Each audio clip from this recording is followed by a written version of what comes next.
Bagaimana jika sebuah gurun yang terus bergerak bisa dihentikan, bahkan diubah menjadi lahan hijau yang hidup?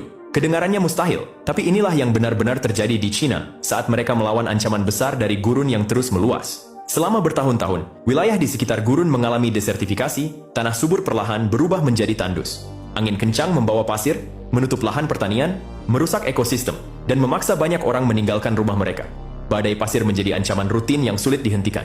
Namun solusi yang muncul justru sangat sederhana dan jenius. Salah satu teknik utama adalah menggunakan jerami yang ditancapkan ke pasir, disusun membentuk pola kotak-kotak seperti papan catur. Pola ini berfungsi memecah kecepatan angin, sehingga pasir tidak lagi mudah terbawa. Selain itu, jerami membantu menjaga kelembapan tanah, menciptakan kondisi awal agar kehidupan bisa kembali tumbuh. Tapi bukan hanya itu, para pekerja juga menggunakan metode lain, yaitu mengisi karung atau kantong dengan pasir, lalu menyusunnya membentuk batas-batas persegi di atas permukaan gurun. Struktur ini berfungsi seperti dinding mini yang menahan pergerakan pasir agar tetap berada di tempatnya. Dengan kombinasi jerami dan karung pasir, permukaan gurun menjadi jauh lebih stabil dan tidak lagi bergerak secara liar.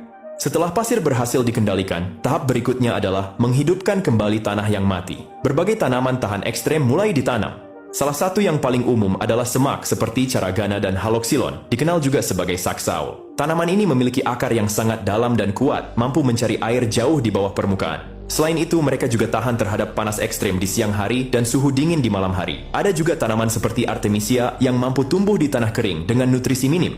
Tanaman-tanaman ini bukan hanya bertahan hidup, tetapi juga membantu memperbaiki kualitas tanah secara perlahan. Akar mereka mengikat butiran pasir, membuat tanah semakin padat dan stabil.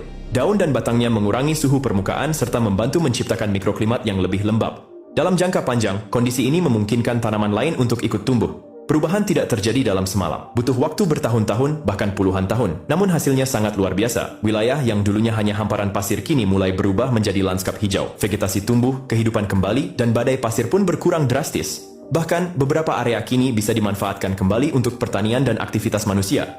Ini bukan sekadar proyek lingkungan. Ini adalah bukti bahwa dengan strategi yang tepat, manusia bisa bekerja sama dengan alam, bukan melawannya. Kisah ini mengajarkan satu hal penting. Solusi besar tidak selalu harus rumit atau mahal. Terkadang, kombinasi ide sederhana seperti jerami, karung pasir, dan tanaman tahan ekstrem mampu mengubah masa depan sebuah wilayah. Dan yang lebih menarik, pendekatan ini kini mulai menjadi inspirasi bagi banyak negara lain yang menghadapi masalah serupa. Dari Afrika hingga Timur Tengah, teknik sederhana seperti ini mulai dipelajari dan diterapkan untuk melawan desertifikasi yang semakin meluas akibat perubahan iklim. Keberhasilan ini juga menunjukkan bahwa pemulihan lingkungan bukan hal yang mustahil, selama dilakukan secara konsisten dan berbasis ilmu pengetahuan. Bukan hanya menghentikan kerusakan, tetapi benar-benar membalikkan keadaan. Di tengah kekhawatiran dunia tentang masa depan bumi, kisah ini memberi pesan kuat bahwa harapan itu nyata, bahwa bahkan di tempat paling tandus sekalipun, kehidupan masih bisa kembali tumbuh.